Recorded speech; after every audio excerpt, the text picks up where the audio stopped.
how to remove YouTube account from other devices. Hello everyone, I am Vishaka and welcome to our channel. Now let's get right into the tutorial. Firstly, go ahead and open the YouTube application on your device and make sure you are signed in.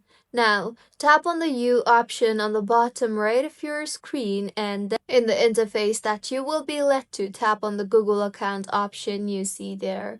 You will then be led to your Google account settings page. So here, tap on the security and sign in option, and then scroll down to the Your Devices tab, and you will see the option for Manage All Devices.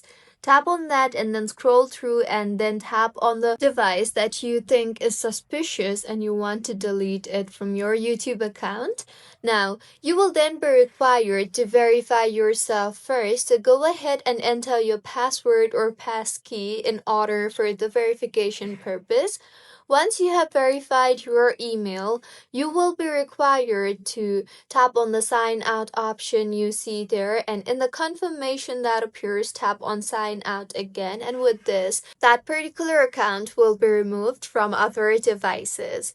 So this is how you can remove YouTube account from other devices. If you find this tutorial helpful, please like the video and do comment if you have any queries. Also, do subscribe to our channel for more helpful tutorials like this. See you on the next one.